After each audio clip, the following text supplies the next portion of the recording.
Scheduling Python jobs, real-world banking example.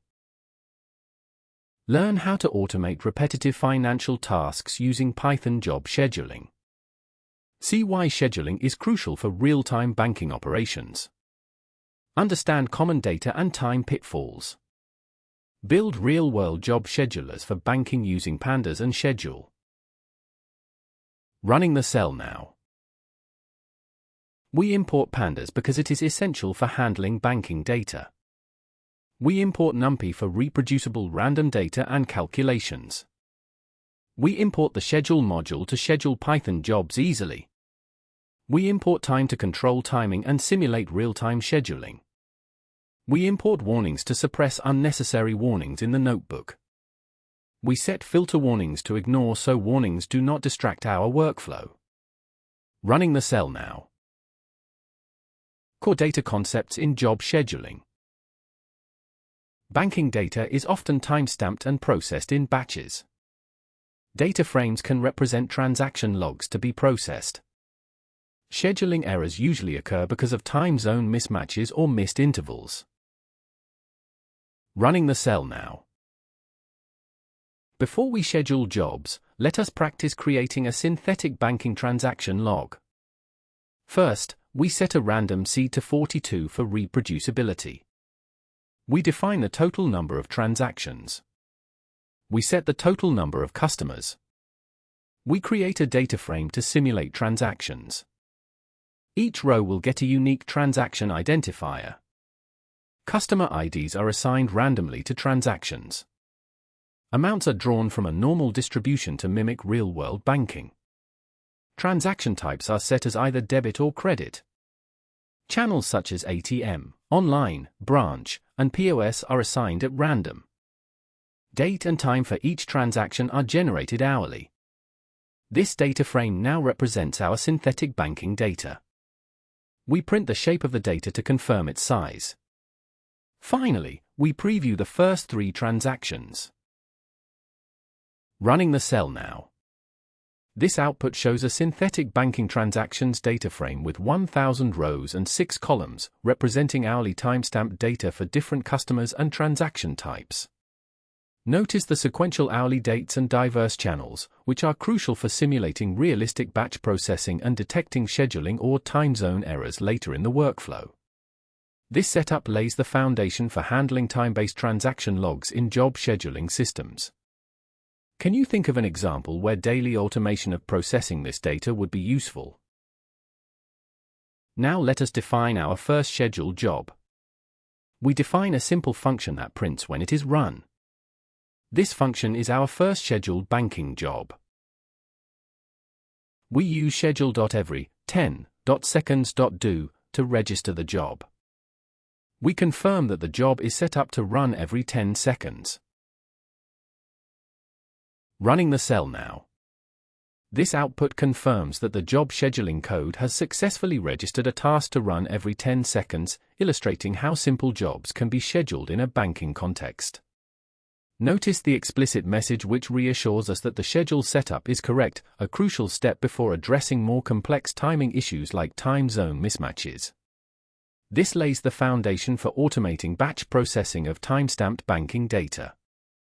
Try modifying the interval to every minute or hour to see how the scheduler changes. We will now run a basic example of how the scheduler triggers jobs in real time. We import threading in case we need multi-threaded jobs later. We define a function to run the scheduler for a fixed duration. We store the start time. The scheduler loop continues until our time limit is reached. Schedule.run_pending checks for due jobs. We pause for 1 second to avoid spinning too fast. We announce the scheduler will run for 25 seconds. Now we run the demonstration loop.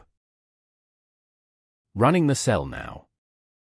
This output shows the scheduler running for 25 seconds and executing the banking job twice within that time frame. Notice how the recurring banking job executed messages indicate that scheduled tasks trigger at expected intervals, reinforcing the concept of timely batch processing in banking workflows. This helps highlight the importance of consistent job scheduling to avoid missed transaction batches or timing errors. What type of banking task would you automate with such a short interval? Let us try scheduling a daily summary commonly used in banking back offices. We define a job to sum the daily transaction amounts. It resamples our data frame by day using the transaction date. It prints the total for the most recent day. We clear the old scheduled jobs to avoid overlaps. We schedule our new job to run daily at 10 in the morning. We confirm the job is scheduled. Running the cell now. This output confirms that the scheduling code successfully set up a daily job to summarize transaction totals at 10 a.m. Notice how the function uses time-based resampling on that date column to aggregate amounts by day, a critical step to ensure consistent daily batch processing in banking data. This scheduling pattern helps prevent errors from missed intervals by automating the summary task at a fixed time each day. How could you automatically email or log this summary instead of printing? Next, let us customize our summaries for different transaction channels. We define a summary job that takes a channel as an argument. It filters the data frame by channel and sums for the latest day. We print the total for that specific channel. We clear the current jobs to start fresh. For every unique channel, we schedule a separate summary job. Each job runs at 5 minutes past 10 in the morning. We confirm these jobs are now scheduled. Running the cell now. This output confirms that the code has successfully scheduled separate daily summary jobs for each transaction channel at 10:05 a.m. Notice how the function focuses on aggregating transaction amounts by channel and day, which helps prevent scheduling errors related to processing mixed or incomplete data. This approach aligns with the lesson's goal of managing time-stamped banking data accurately by channel-specific batch jobs. Can you expand this to summarize by region or customer segment next? Let us schedule an automatic control to flag risky transactions. We define a job to flag all transactions over 500 from today. It filters the data frame for large amounts and today's date. It prints how many high-value transactions need review. We clear previous scheduled jobs. We schedule our screening to run daily at 3 in the afternoon. The job setup is confirmed. Running the cell now. This output confirms that the job to flag high-value transactions is successfully scheduled to run daily at 3 p.m. Notice it sets up the task but does not execute it immediately, reflecting how scheduling manages timing rather than immediate data processing. This prepares the data frame filtering logic to operate on daily transaction logs, helping catch unusual activities on time despite potential time zone issues. What other risk controls could you embed into scheduled jobs? Advanced scheduling in banking. Jobs can run in background threads to avoid blocking main systems. Parameterized, dynamic jobs build flexibility. Common errors, jobs not being called, intervals overlapping, or missed deadlines. Running the cell now. Banking workloads often need the scheduler to run independently of the main program. We define a function to run the scheduler in its own thread. We create a stop event to allow graceful shutdown. Inside the scheduler loop, we check for the stop signal. Schedule.run_pending runs due jobs. We pause for a second between checks. We construct a thread with our loop and set it as daemon so the app can exit. We start the thread. The stop_event handle can be used later to stop the scheduler. We save the handle so we can stop the loop when done. Now the scheduler is running in the background.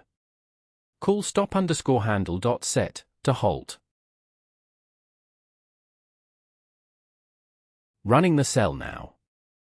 This output confirms that the scheduler loop is running asynchronously in a background thread, allowing the main system to continue without blocking. Notice how the use of a stop underscore handle enables controlled stopping of the scheduler, which is key to preventing missed deadlines or overlapping jobs in an advanced banking scheduling system. This design enhances flexibility and reliability by keeping scheduled jobs decoupled from the main execution flow. Try scheduling a job now and see it run automatically. In real banks, jobs often start when new data lands in a folder or table. We define a job to handle new incoming data. The job prints a message showing that reconciliation begins. We schedule the job for 6 in the evening. Now, the dynamic event handler is set. Running the cell now. This output confirms that the dynamic job to trigger reconciliation at 6 p.m. daily has been successfully registered. Notice it doesn't run the job immediately but schedules it, illustrating how parameterized scheduling enables timely, automated background tasks without blocking main banking operations. This setup helps avoid missed deadlines by ensuring the task activates exactly when new data is expected. How could you extend this to watch for file uploads or API events? Some banking jobs run only at certain times of day or under special conditions. We define a summary job that reacts differently based on the hour. If the hour is before noon, we send dashboard updates. Otherwise, we trigger batch settlements. We import datetime for fetching the current time. We determine the hour right now. We schedule a conditional job for 11 in the morning. We schedule an afternoon version at 4. This shows you how to vary job actions based on business logic.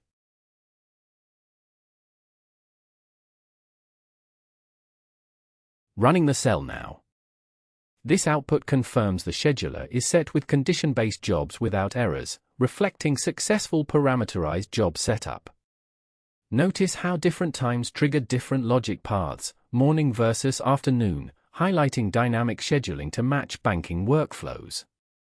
This approach helps avoid missed deadlines by tailoring job actions to specific time windows. Try adjusting the hour parameter and observe how the behavior changes. Error handling and debugging. Common scheduling errors include misaligned intervals and exceptions inside jobs. Always log exceptions for future analysis. Use print statements and logs to confirm schedules triggered. Running the cell now. Banks cannot afford to crash because a job failed. Let us make jobs more robust. We define a job that wraps its logic in a try-except block. The job simulates an error by raising a value error. If any error occurs, it is caught and logged clearly. The try block represents all risky business code. The except block ensures the error is reported but does not halt the scheduler. We clear all existing jobs first. Now we schedule our robust banking job to run every 15 seconds. We announce that the robust job is set. Running the cell now.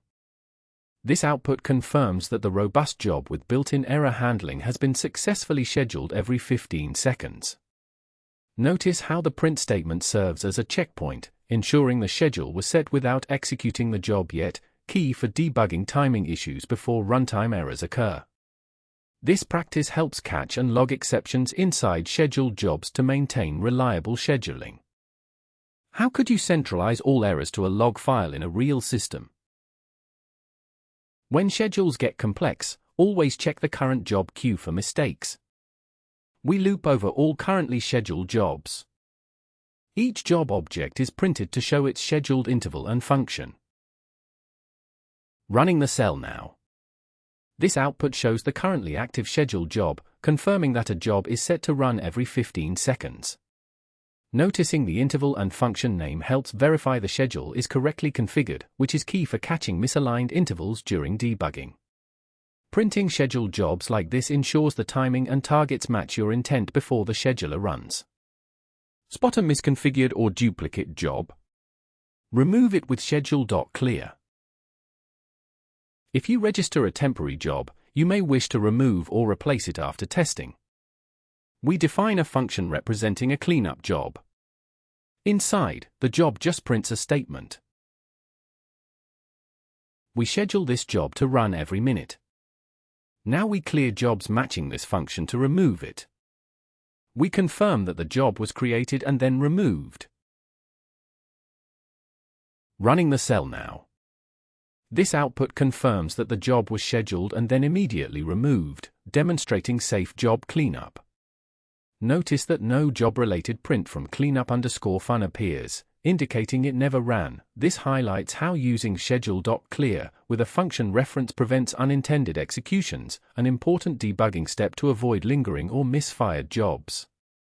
Can you remove all jobs, or only specific ones, with clear? Experiment. Patterns and best practices. Use function names, not lambda, for easier removal. Always wrap job code in try except. Schedule jobs off business hours to avoid load spikes. Test with small intervals, then scale up. Running the cell now. Banks often require all jobs to be wrapped for extra error logging. We define a decorator job_wrapper that adds try except to any function. The wrapper runs the job and catches all exceptions. If any exception occurs, it is logged clearly. The function is safe to use everywhere we need robust jobs. Now we define a typical settlement posting job. It simply prints a status line. We clear existing jobs so we start fresh. Now we schedule the wrapped settlement job to run every 20 seconds. We confirm all scheduled jobs are robustly wrapped now.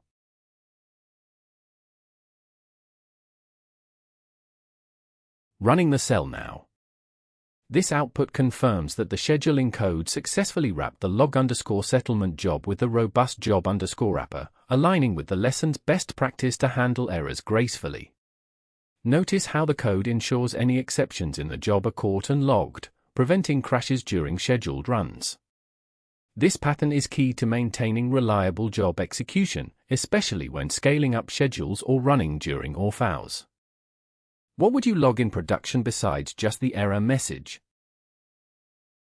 Let us solve a complete problem. Output the daily transaction total to a file for downstream use. We define a job that filters data to the current day's transactions. It sums up the total amount for today. We open a file called banking_daily_total.txt for writing. The daily total is written into the file with today's date. We print a confirmation that the file was created. Again, we clear any previous schedules first. We register our file writing job for 8 in the evening each day. For demonstration, we call the summary job right now. Now you can inspect the output of a real scheduled job. Running the cell now. This output confirms the scheduled job successfully ran and wrote the daily banking summary to a file, demonstrating proper function naming and immediate testing outside scheduled time. Notice how the function filters transactions by today's date and sums the amounts to generate the key metric before writing, reinforcing the lesson's best practices around clear, testable, and scheduled jobs. Now opening the daily summary output so you can see how the job stored the transaction totals. Open the banking_daily_total.txt file to see the output. Check our channel for more banking automation walkthroughs. Next steps and exercises. Try scheduling an alert email when large deposits arrive. Connect in your real customer account datasets. Join us on YouTube for job monitoring with dashboards. Running the cell now.